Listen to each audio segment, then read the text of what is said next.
But by the 1970s, something went wrong. The oil crisis hit, shortcuts were taken, and the cars that once symbolized strength started falling apart. Sometimes literally. Fires, rust, and failure became headlines.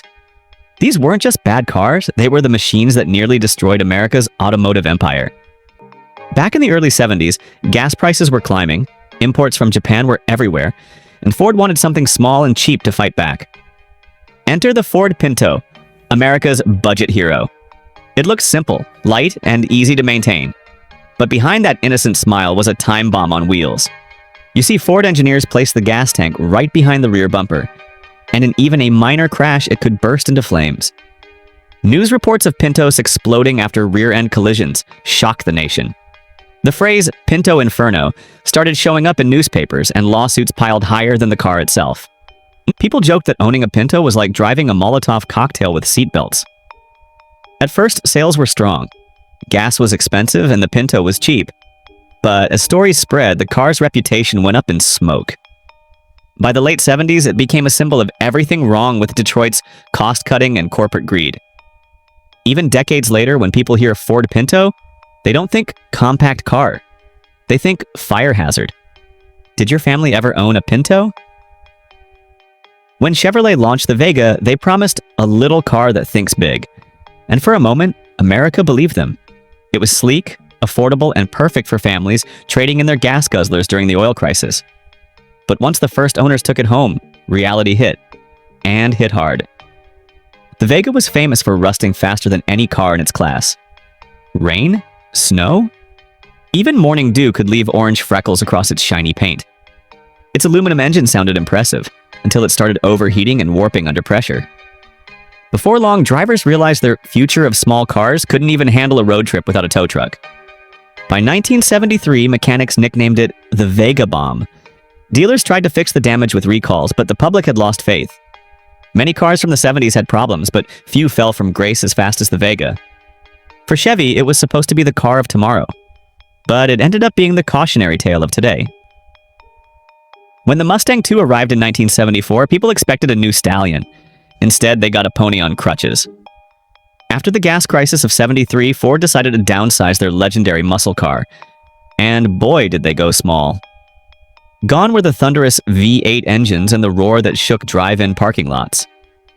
In their place? A polite little four-cylinder that sounded more like a sewing machine than a sports car? Sure, the Mustang II looked sharp on TV. It even got a boost from Charlie's Angels. Those white and blue Cobra II models made it seem glamorous again. But when you actually drove one, the only thing thrilling was hoping you'd make it up a hill without stalling. Car critics tore it apart, calling it the Mustang without muscle. And longtime fans, they felt betrayed. The Mustang had once symbolized freedom and power. Now it symbolized compromise. To be fair, it wasn't all bad. It sold well in its first years because Americans were desperate for fuel efficiency. But today, when people talk about the Mustang II, it's usually followed by a sigh and the words, "What were they thinking?" Did you ever ride in a Mustang II? Now here's a name that fits perfectly, Gremlin. Because owning one often meant dealing with little monsters under the hood. The AMC Gremlin was America's first subcompact, built to compete with the growing wave of imports. But instead of sleek Japanese precision, AMC gave us something that looked, well, unfinished. It had the front half of a Hornet and a back end that looked like someone just stopped drawing halfway through. Still, it had charm. It was cheap, easy to park, and oddly lovable. Kids in the 70s remember seeing Gremlins everywhere, at the mall, at the gas station, even in cartoons.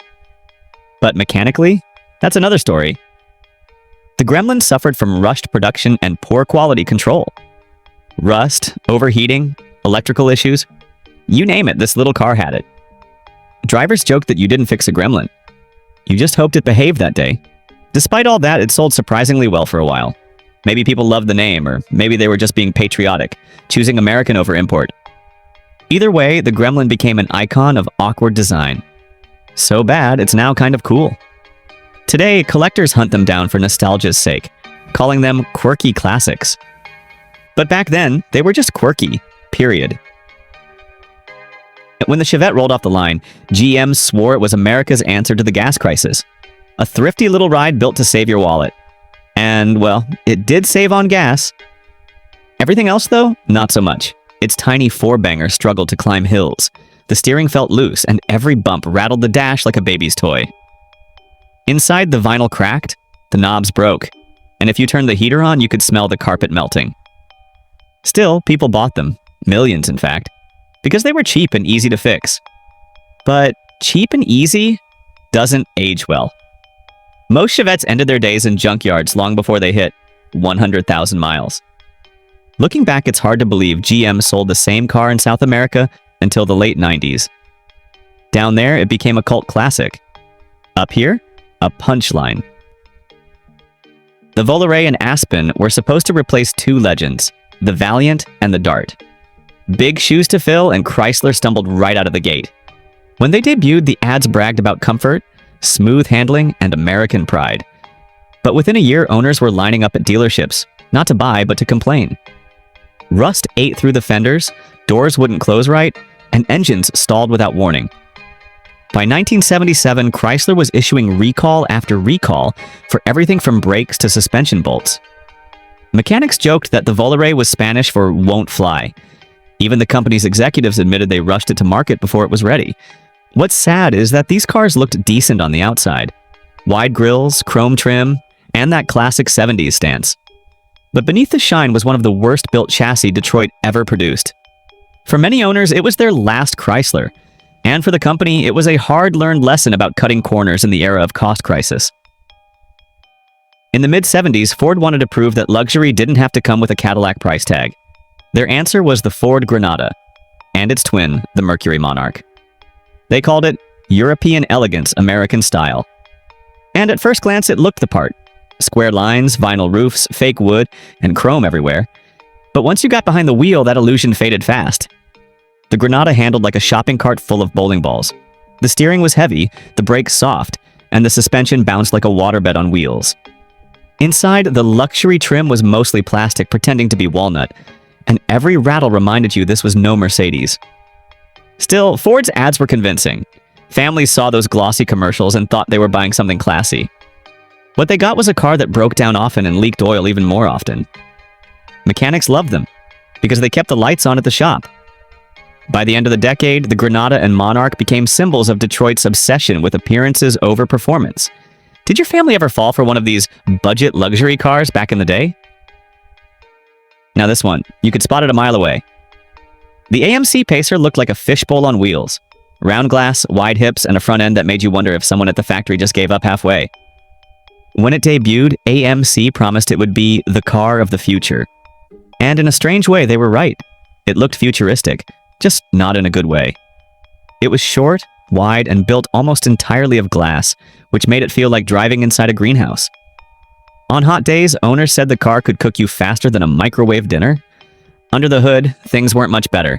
The Pacer was heavy, underpowered, and drank gas like a pickup. AMC even planned a rotary engine to make it smoother, but that idea was scrapped, leaving the Pacer slow, loud, and awkward.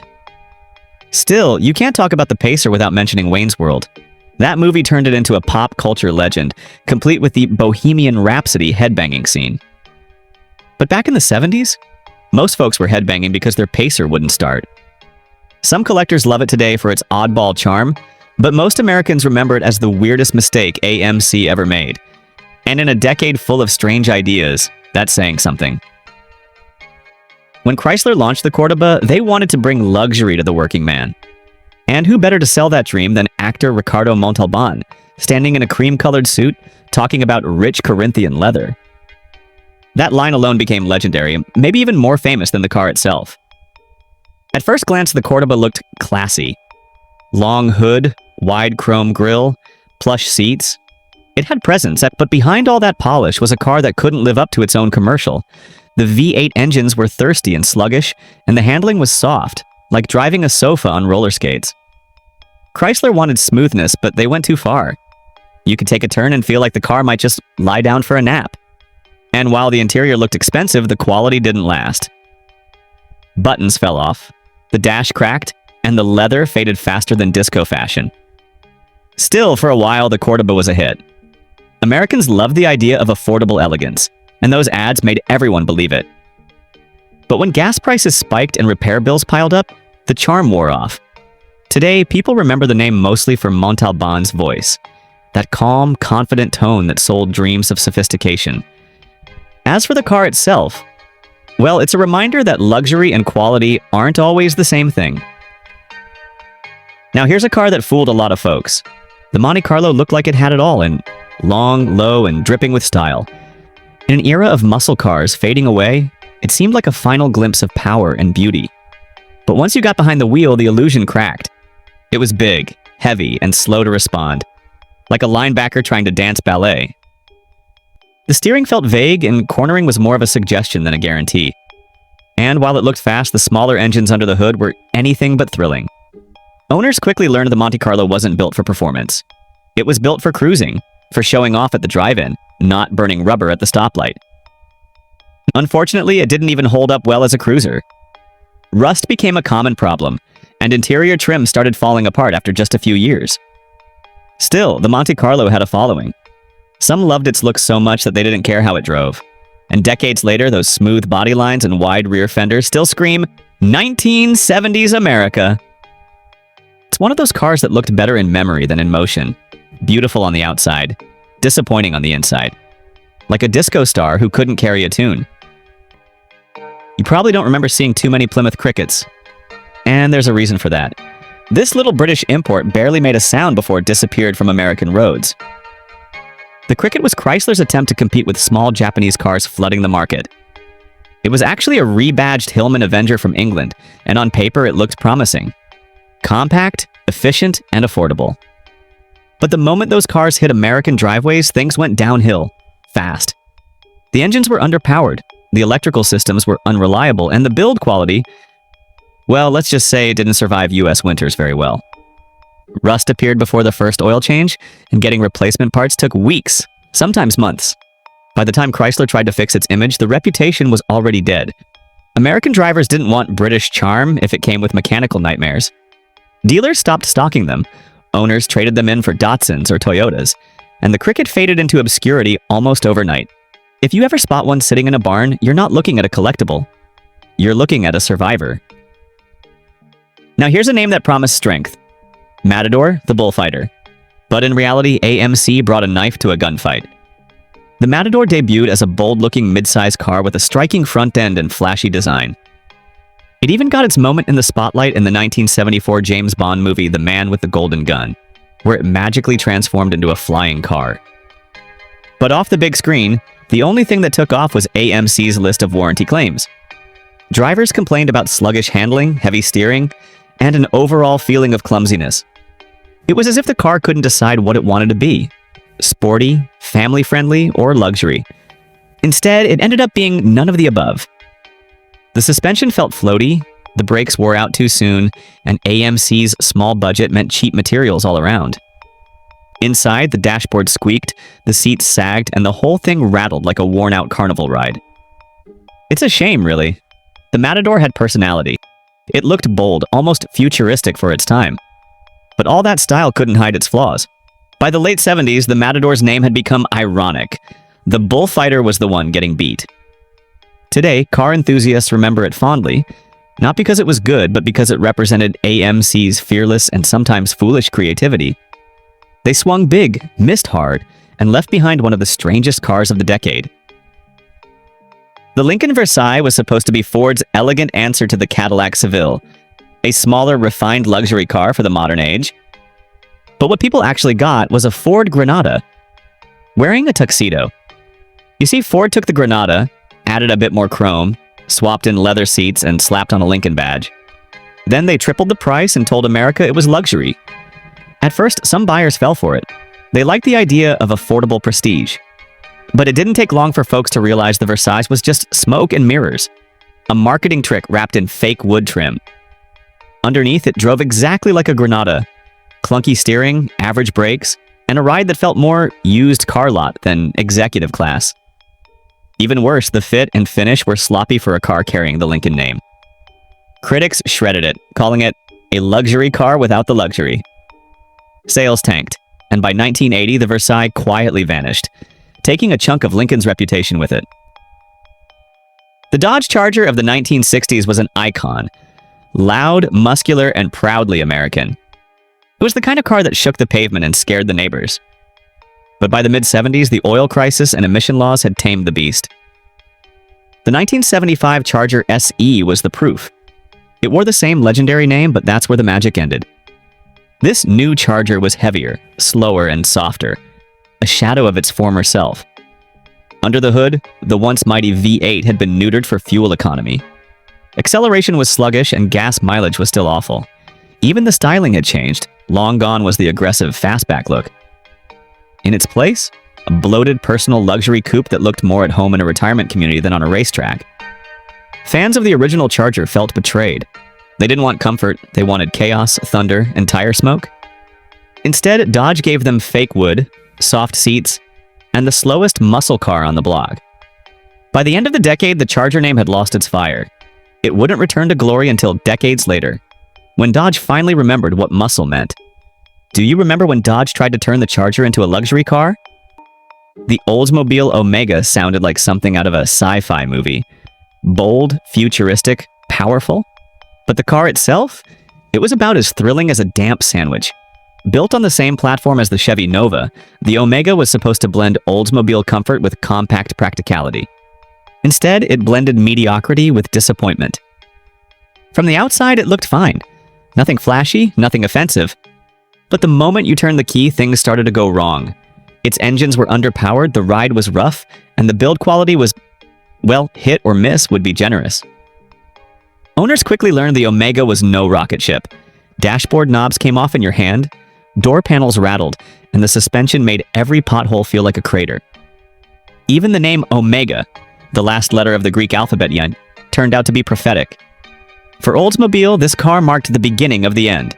By the late 70s, it had earned a reputation as one of GM's most forgettable creations. And while a few diehards still defend it, most folks just laugh and say, yeah, we had one of those. For a while. The name Skyhawk promised speed, grace, and freedom, soaring above the rest. But once you drove one, it felt more like a pigeon with a broken wing. This compact coupe was Buick's attempt to appeal to younger buyers in the mid-70s. They wanted something small, sporty, and modern. Unfortunately, what they got was slow, heavy, and painfully average. The Skyhawk was built on the same platform as the Chevy Monza, and inherited all its problems. Tight interiors, weak engines, and handling that felt like you were steering through pudding. The car was meant to feel sporty, but when you hit the gas, nothing really happened. To make things worse, quality control at the time wasn't Buick's strong suit. Rattles, leaks, and overheating were common. And while the ads showed it zipping through open highways, in reality, the Skyhawk spent more time sitting in the shop than flying down the road. Still, it wasn't all bad. Some people actually liked its look. Sleek lines, pop-up headlights, and that distinct 70s flair. But the performance never matched the promise. For Buick, the Skyhawk became a reminder that you can't win young drivers with old ideas. These days, you might see one at a classic car show, and it'll turn heads. Mostly from people saying, wow, I haven't seen one of those in 40 years. The Plymouth Fury was a legend. In the 1960s, it roared through police chases, muscle car showrooms, and Hollywood screens. But by the mid-70s, that legend had slowed down a lot. The Fury that rolled out in 1975 wasn't furious at all. It was big, heavy, and tired. A gas-guzzling dinosaur from a world that no longer existed. Emission laws, oil shortages, and budget cuts had drained the fire right out of it. Under the hood, the once powerful V8s were choked down by smog regulations. Performance dropped, handling got worse, and gas mileage was downright embarrassing. The car still looked imposing. Long hood, square body, all chrome and attitude. But it moved like a couch on wheels. It wasn't just the engine either. The quality slipped too. Rattles, leaks, and failing transmissions became part of the Fury experience. By the time the police department stopped buying them, Plymouth knew the end was near. Ironically, the Fury found a strange kind of fame again in the horror movie Christine, as a 1958 model possessed by evil. And honestly, for the 70s version, that might have been the only way to get it moving fast again. When Ford released the Maverick, they called it a revolutionary new kind of car. And in fairness, it was revolutionary. For about 5 minutes. The Maverick was Ford's budget-friendly answer to the wave of imports from Japan. It was small, simple, and cheap. Just under $2,000 brand new. And for a while, Americans loved it. It sold like crazy. But then the problems started piling up. Rust ate through the body faster than wax could cover it. The doors rattled, the engine vibrated, and the ride felt like you were sitting on a paint can rolling down the road. Sure, it was affordable, but it looked and sounded like it. Even though the Maverick was meant to be economical, the early models guzzled fuel like larger sedans. And while Ford promoted it as fun and youthful, the car handled about as gracefully as a shopping cart in a windstorm. Still, the Maverick became a familiar sight in driveways across America. Everyone seemed to know someone who owned one. That neighbor, that uncle, or maybe your first car out of high school. For many, it was the car that taught them how to drive, and how to use jumper cables. Looking back now, the Maverick has a certain charm. It represents a time when cars were simple, affordable, and just a little unreliable, but still part of the family. Did you or your family ever own a Ford Maverick? And if you did it ever actually make it through winter? The AMC Hornet had a tough job. It was supposed to save a company that was already running on fumes, and for a moment, it almost did. When it debuted in 1970, the Hornet looked clean and practical. Not too big, not too small. It came in all sorts of versions, sedans, hatchbacks, even wagons. And it sold well enough to keep AMC alive for a few more years. But under the surface, the Hornet had its own swarm of problems. Rust showed up early, wiring issues were common, and the car's performance was, politely put, uninspired. It wasn't fast, it wasn't fancy, and it wasn't particularly well built. Still, the Hornet had personality, that kind of quirky charm AMC was known for. It even became a movie star, jumping off a broken bridge in The Man with the Golden Gun during one of the wildest James Bond stunts ever filmed. That moment on screen looked thrilling, but for real-life owners, just getting to the grocery store without a breakdown was exciting enough. By the time the Hornet buzzed off the market, AMC had already shifted its hopes to the Gremlin and the Pacer. Two more gambles that didn't exactly pay off. They never stopped trying it, even when the odds were stacked against them. The Dodge Monaco SE was meant to bring back the glory of American full-size luxury. What it brought instead was a parking headache and an empty wallet. This beast was massive, to nearly 19 feet long, and heavier than a small boat. It had the looks of authority. After all, police departments used them in the Blues Brothers movie. But for the average driver, owning one felt like piloting a small tank with a drinking problem. Fuel economy? Forget it. You could practically watch the gas gauge move every time you hit the pedal. And because of new emission regulations, the once powerful V8 had been declawed, leaving a car that sounded mean but moved slow. Handling was another story. You didn't so much steer it as negotiate with it. The Monaco's interior was roomy and comfortable, sure, but the build quality didn't hold up. Vinyl cracked, dashboards warped, and those soft seats? They turned into foam puddles after a few summers. For many owners, the Monaco represented the end of an era. The Monaco may have failed as a car, but it succeeded as a time capsule. And we end our list with a car that perfectly sums up the spirit and the downfall of the 1970s automotive dream. It wasn't built by Ford, Chevy, or Chrysler, but by a man named Malcolm Brickland, who truly believed he could change the world. His creation was called the SV1, short for Safety Vehicle 1. It looked like something from a sci-fi movie. Gull-wing doors, bright orange body, acrylic panels that gleamed under the sun. It was bold, futuristic, and unlike anything America had ever seen. But just like so many dreams from that decade, the SV1 burned bright and faded fast. The heavy frame made it slow, the gull-wing doors jammed constantly, and the safety car that was supposed to protect drivers sometimes trapped them inside. Production costs soared, reliability plummeted, and by 1976, just 2 years later, the company was gone. Still, you have to admire the ambition. The Brickland wasn't built out of greed or corporate panic. It was built out of hope. The belief that one person could take on Detroit and build something better. It failed spectacularly, but beautifully. Because the story of the Brickland SV1 isn't just about a bad car. It's about a decade when America dared to experiment, even if it meant crap. Thank you for watching.